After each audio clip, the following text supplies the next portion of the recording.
और कोई भी संस्कृति तभी हो सकती है जब वह निरंतरता में जीवन प्रवाह, परंपरा और विचार का अभिन्न अंग हो जाती है, तब वो संस्कृति बनने लगती है। लेकिन उसमें भी संस्कृति शब्द उसके साथ तभी आता है जब वो संस्कारित हो। अगर वो मानवीय मूल्यों के विरुद्ध कोई परंपरा चल रही तो संस्कृति नहीं है, वो अपसंस्कृति है। तो वो दोनों को आप थोड़ी सीमा तक अपसंस्कृति कह सकते हैं कि जो दोनों इतने युद्ध कर रहे हैं, एक दूसरे की हत्याएं कर रहे हैं, अबोध बच्चों की हत्याएं कर रहे हैं, वो संस्कृति कैसे हो सकती है? जो महिलाओं को प्रताड़ित कर रहे हैं वो संस्कृति कैसे हो सकती है? हमारे देश में भी जो लोग महिलाओं को प्रताड़ित कर रहे हैं वो अपने को हिंदू कैसे कह सकते हैं? वो अपने को सनातनी नहीं कह सकते, क्योंकि सनातन इसकी बात नहीं करता है। यत्र नारेस्तु पूज्यन्ते रमन्ते तत्र देवता।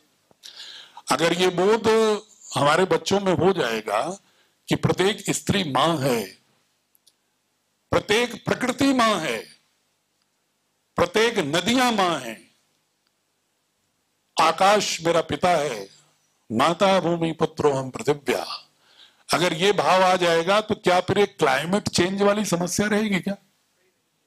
लेकिन ये बोध गहरे में बैठना चाहिए। और कहां बैठना चाहिए? जीवा पे नहीं, एल्गोरिदम में। मैं इसको साइंटिफिक लैंग्वेज में कहूंगा, सब कॉन्शियस का जो एक सॉफ्टवेयर आपका है ना, उसके एल्गोरिदम में होना चाहिए। ऐसी कोडिंग होना चाहिए कि आपके जीवन के हर आचरण में डिकोड हो, आपको सोचना ना पड़े।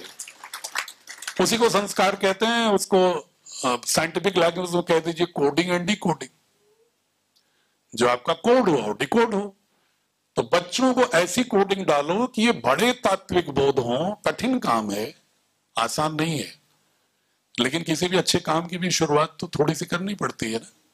आप अगर निराशी रहोगे कि पता नहीं तो बहुत बड़ा काम है, अब मेरे जीवन काल में नहीं होगा, अगर यही सोचा होता महर्षि दयानंद ने तो करते क्या? यही सोचा होता अगर हमारे ऋषियों ने तो फिर वो नहीं करते। बुद्ध ने यही सोचा होता तो क्यों करते? उनके जीवन काल में तो बुद्धिज्म इतना फैला नहीं था। वो तो जिधर से गुजरते थे पत्थर और पड़ते थे उन पर। लेकिन हमारी संस्कृति की एक विशेषता क्या है? ये जो संस्कृतियों की बात कर रहा था मैं अभी, हमको सहिष्णुता का पाठ पढ़ाया जाता है रोज रोज। जितने भी वेस्टर्न आजकल के वैज्ञानिक हैं, वेस्टर्न थिंकर हैं, पॉलिटिकल साइंटिस्ट हैं, सब कहते हैं कि भारत असहिष्णु है, भारत असहिष्णु है। ठीक है, कुछ लोग असहिष्णु हो सकते हैं, लेकिन भारतीय संस्कृति असहिष्णु जब कोई कहता है तब मुझे पीड़ा होती है। भारतीय संस्कृति तो असहिष्णु नहीं हो सकती, बल्कि सहिष्णुता ही नहीं, भारतीय संस्कृति तो वहां के लोग जो एक शब्द प्रयोग करते हैं आजकल ना, अंग्रेजी में एक शब्द आता है इम्पैथी, सिंपैथी से ऊपर इम्पैथी, जिसको स्वामी जी कभी कभी कहते हैं, एक शब्द प्रयोग करते हैं ना, आत्यांतिक अनुभूति। वही शो ईशावास्यविदं सर्वम यत्किंच, उसी का छोटा रूप वहां इम्पैथी है कि हृदय घाव मेरे पीर रघुवीर है। तुलसीदास जी ने जो लिखा है ना, कि लक्ष्मण कहते हैं कि शक्ति बाण तो मुझे लगी है लेकिन पीड़ा हो रही है रघुवीर को। ये होती है एम्पैथी। सहानुभूति है कि आपको पीड़ा हो रही है तो आपकी पीड़ा को के साथ मुझे अनुभूति हो रही है कि आपको कष्ट हो रहा है। लेकिन अगर आपको पीड़ा हो रही है और मुझे भी उतना ही कष्ट हो, तब उसको कहते हैं एम्पैथी। हृदय घाव मेरे पीर रघुवीर है। ये बोध जो हमारी संस्कृति का बोध था, उसका उदाहरण क्या है मैं बता रहा हूं, प्रमाण अगर कोई पूछता है तो। यूरोप में जब सुकरात ने तर्क की बात की, विश्वास पद्धतियों के विरोध में कहा नहीं तर्क होना चाहिए, आंख मूंद के मत चलो अंधे की तरह। उससे 200 साल पहले महात्मा बुद्ध ने इसी धरती पर भारत की कहा, अपदीपो भव, आत्मदीपो भव, स्वयं दीपक बनो। और मैं भी कुछ कह रहा हूं तो उसको आंख मूंद कर विश्वास मत करना, उसको अपने तर्क की कसौटी पर उतार करके इसके बाद तुम्हें अगर प्रकाशित लगता हो तो जीवन का पालन करना। ये बुद्ध ने कहा। लेकिन बुद्ध की तो हत्या हमारे यहां नहीं हुई। बुद्ध ने जब ये कहा कि तुम जो कर्मकांड करते हो इसके अर्थ भी समझते हो, या आंख मूंद करके कर्मकांडों के आधार पर व्यापार चलाते हो, इसलिए जो साधन जब साध्य होने लगता है तब उसमें विकृतियां आने लगती है। उसका उन्होंने विरोध किया कि बिना समझे क्यों करते हो, उसकी वैज्ञानिकता समझो, उसका भाव समझो, ऐसे क्यों करते हो, इसे विभाजन क्यों करते हो आप। उनकी हत्या तो नहीं हुई, लेकिन सुकरात को 500 जूरीज, न्यायाधीशों की मंडली ने उसको सुनवाई का मौका देने के बाद उसको विष पीने के लिए बाध्य किया कि मरो, एथेंस में। तो कौन सी संस्कृति सहिष्णु है कि असहिष्णु है? हमारे यहां तो इतनी विचारधाराएं हैं, इतनी सांस्कृतिक विविधताएं हैं, इतने दार्शनिक विविधताएं हैं, किसी ने किसी को जहर नहीं दिया, किसी ने किसी को फांसी की सजा नहीं दिया, सारे समानांतर पनपती रही। मौर्य काल में अगर अशोक ने बौद्ध धर्म माना तो मौर्य के समय में भी तमाम मंदिर बने हैं हमारे सनातन के। गुप्त काल में जब इन्होंने वैष्णव धर्म माना तो बुद्ध के सांचे का स्तूप उन्हीं के पीरियड में बना। तो हमारे यहां तो विभिन्न धर्मों को समान समझने की प्रवृत्ति हमेशा से रही। हमने तो किसी को जहर नहीं दिया, हमने तो किसी की हत्या नहीं कर दी। सब मतलब भी मीटिंग बुला करके सभा किया हो कि नहीं इसको यही जहर पिलाओ। जीसस ने जब कहा कि मैं ईश्वर पुत्र हूं और ईश्वर का साम्राज्य स्थापित करने आया हूं, ये कहानी जानते हैं आप लोग कि जीसस ईश्वर कैसे हो गए क्रिश्चियनिटी के? नहीं जानते। अब्राहिम रिलीजन के 3 अंग हैं, इसको नोट कर लीजिए, तो आपको मालूम होना चाहिए इस देश में। तो एक करीब 1000 बीसी पहले एक अब्राहिम नाम के व्यक्ति थे जिन्होंने कहा था, वो मिस्र और अरब के बॉर्डर पर रहते थे, उन्होंने कहा था कि ईश्वर एक है। वहां से उसके बाद में 3 ब्रांचेज आ गए, यहूदी, इस्लाम और ईसाईयत। सबसे पहले वहां पर बहुदेववाद था वहां भी। तो अब्राहिम ने जब एक ईश्वर की बात की तो उसके बाद फिर धीरे धीरे, बहुत लंबे जाएंगे तो घंटों लग जाएगा, 3 धर्म उसके ब्रांच हैं। जो यहूदी धर्म था, जुडाइज्म जिसको कहते हैं, उसमें वो सबसे पुराना माना जाता है अब्राहिम वाले फैमिली में। इसके बाद ईसाईयत, इसके बाद 7वीं शताब्दी में इस्लाम। वो सबसे पुराना है जुडाइज्म। जुडाइज्म से ईसाई भी निकले हैं, जुडाइज्म से बाद में इस्लाम भी आया। तो जो जुडाइज्म का एक डेविड राजा होता था, कभी अगर कहीं कहीं सुनते होंगे आप, उनके टेस्टामेंट वगैरह में डेविड की बहुत चर्चा आती है। एक यहूदी जो राजा थे, जो इजराइल है आज का, तो अब्राहिम साहब का एक बेटा था इजराइल और एक था इस्माइल। इजराइल से यहूदी धर्म हुआ, इस्माइल से फिर बाद में आके इस्लाम आता है, उनके वंशज हैं। इजराइल के फैमिली में फिर आते हैं 3 राजा बाद में अच्छे, सोलो, डेविड और सोलोमन। डेविड का जो कार्यकाल था बड़ा विस्तृत था, बड़ा अच्छा राज्य माना जाता है, लेकिन वो बाद में उसका पतन हो गया। तो वहां पर एक मान्यता ये थी, जो अब्राहिम ने ईश्वर की बात की थी, इस रूप में कहा कि ईश्वर जो आदेश देता है मनुष्य को उसका पालन करना चाहिए। जो ईश्वर के आदेश का पालन नहीं करता वो पाप करने लगता है, धीरे धीरे उसका विनाश हो जाता है, ये कहा था उसने। तो एक प्रचलित ये हो गया कि डेविड का राज्य इसलिए नष्ट हो गया कि मनुष्यों ने ईश्वर के आदेश को मानना छोड़ दिया, पाप करना शुरू कर दिया, इसलिए उसका नाश हो गया। तो ये हुआ कि फिर उदय कैसे होगा, प्रायश्चित कैसे होगा। तो एक दिन फिर उन्हीं जो उनके बिलीफ, विश्वास पद्धति के जो मौलाना थे, मौलाना शब्द तो उसमें था नहीं, जो भी उनके पंथ गुरु, धर्म गुरु नहीं कहूंगा मैं उनको, पंथ गुरु जो थे, उन्होंने ये कहा कि एक ईश्वर का पुत्र पैदा होगा और वह ईश्वर का साम्राज्य स्थापित करेगा, और उस दिन ईश्वर आपको माफ कर देगा, जिस दिन ईश्वर का पुत्र पैदा हो जाएगा। एक स्टोरी जैसे पुराणों में होता है, इस तरह की स्टोरी गढ़ी गई। ये अपना चलती रहती थी कि भाई ईश्वर का पुत्र कौन आ रहा है, ईश्वर का पुत्र कौन आ रहा है, चर्चाएं चलती रही 300-400 सालों तक, 500 सालों तक।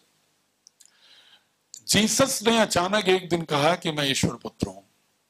पैदा होने के कुछ दिन बाद खुद ही घोषणा किया कि मैं ईश्वर पुत्र हूं, और जिस ईश्वर पुत्र की प्रतीक्षा कर रहे थे वो मैं ही हूं, और मैं ही ईश्वर का साम्राज्य स्थापित करने के लिए मुझे ईश्वर ने आदेश दिया।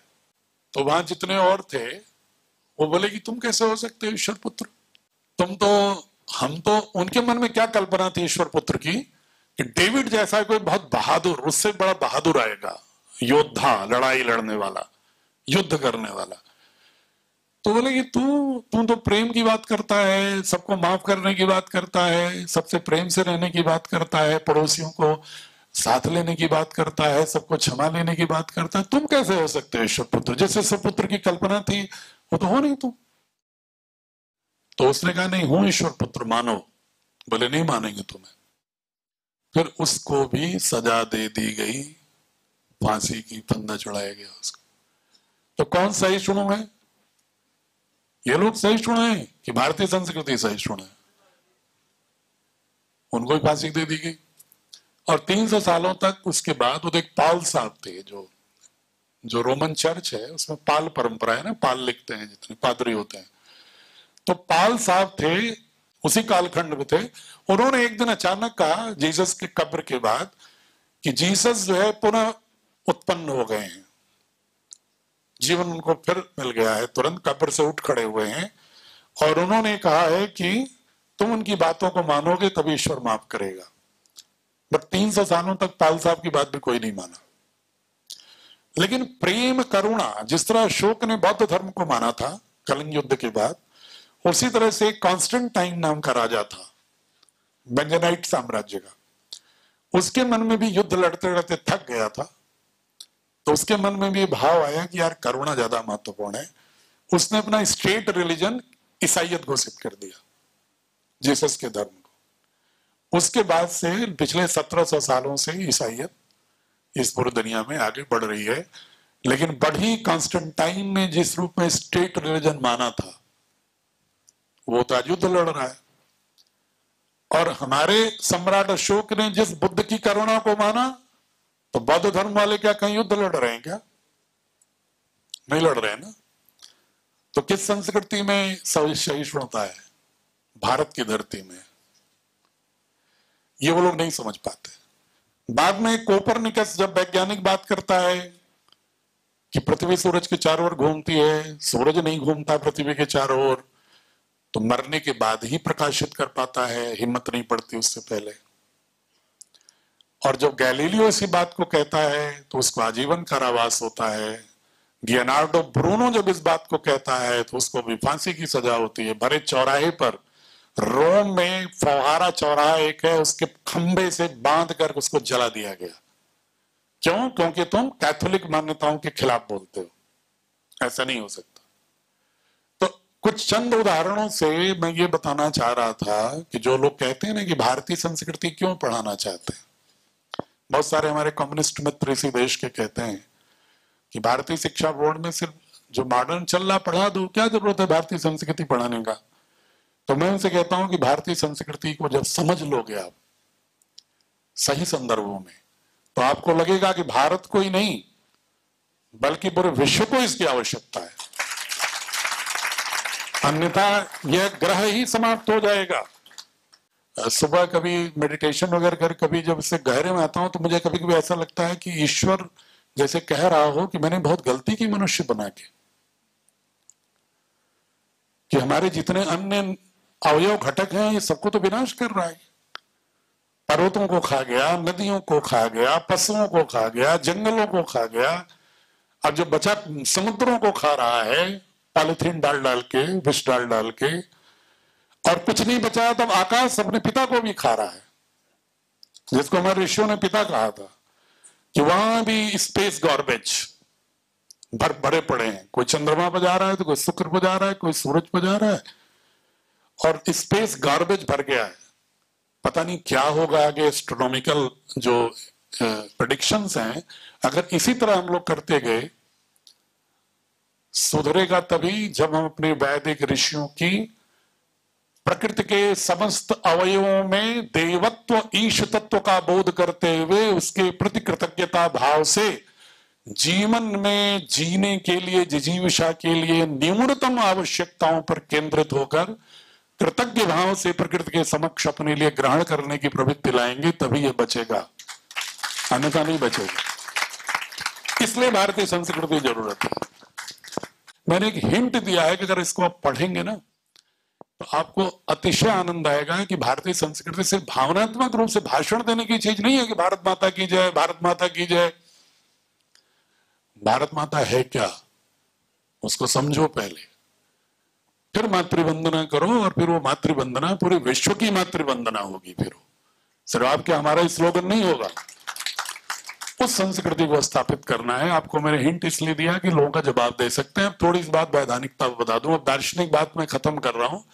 किसी को और बात करनी हो दार्शनिक तत्वों पर तो मेरे मेल पर प्रश्न डाल के अपना नंबर डाल दीजिएगा, chairman@bsb.org.in, chairman@bsb.org.in।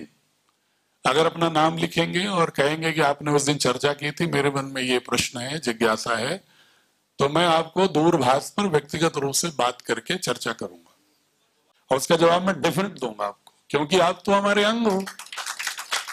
अगर हम आप ही को नहीं समाधानित या डिस्कशन कर पाए, मैं ये भी नहीं कह रहा हूं कि सारे समाधान सारे प्रश्नों के मेरे पास हैं, ये बोध अहंकार नहीं रख सकता मैं, लेकिन हाँ उन प्रश्नों के ओर पहुंचने के लिए मार्ग के रूप में, यात्री के रूप में भूमिका दे सकता हूं, क्योंकि मैं भी एक ट्रैवलर हूं।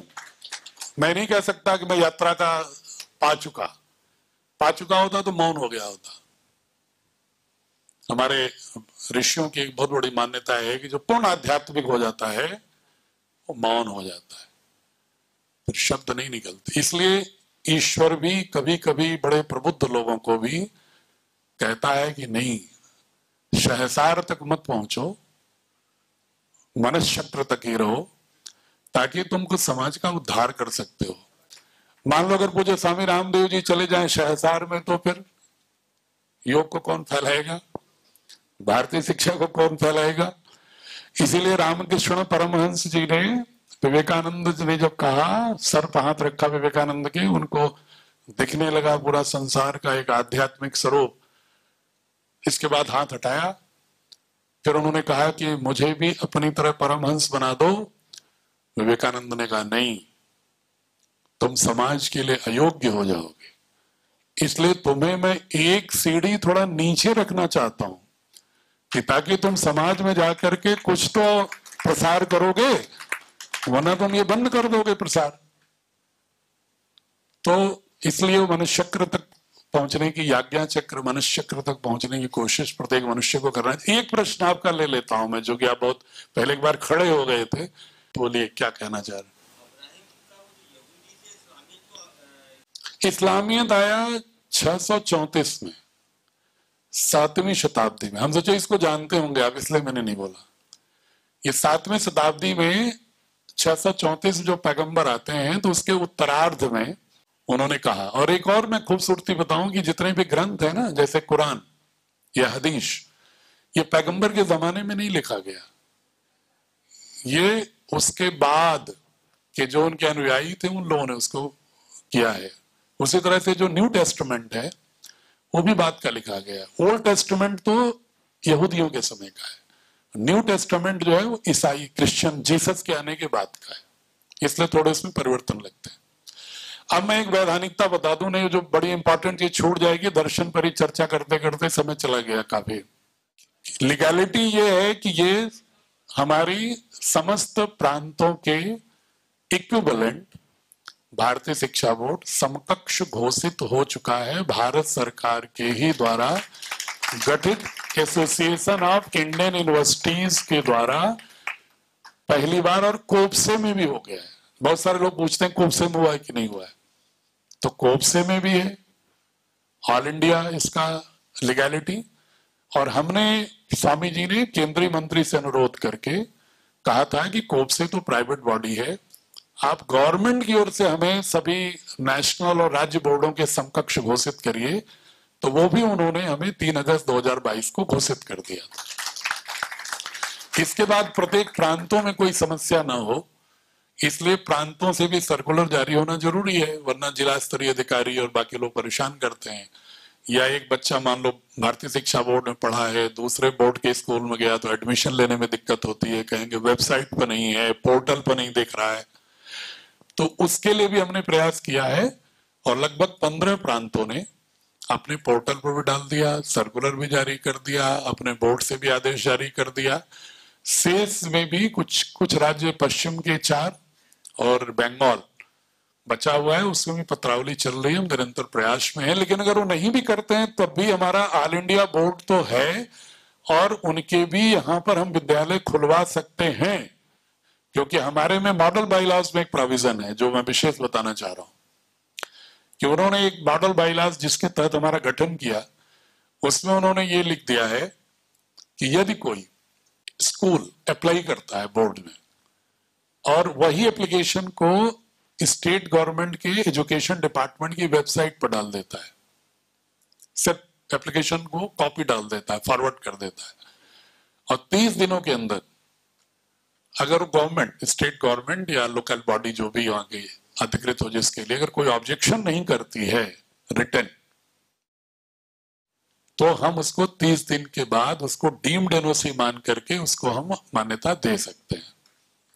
ये एक वैधानिक स्थिति भारत सरकार ने मॉडल बाइलॉज के तहत ही हमको प्रदान कर दिया है। लेकिन हम चाहते हैं व्यवहारिक रूप में कि जिन जिन राज्यों ने हमें एनओसी अपने यहां जारी करने की प्रक्रिया भी निर्धारित कर दी है, तो उनके हम ये कह रहे हैं कि भाई व्यवहारिक रूप से उनके अप्लाई कर दो, एनओसी अप्लाई कर दो। लेकिन एनओसी को भी अगर 30 दिन तक कोई रिस्पॉन्ड नहीं करते हैं तो डीम्ड मान के हम आपको ग्रांट कर देंगे प्रोविजनल। ये इसकी व्यवहारिक स्थिति।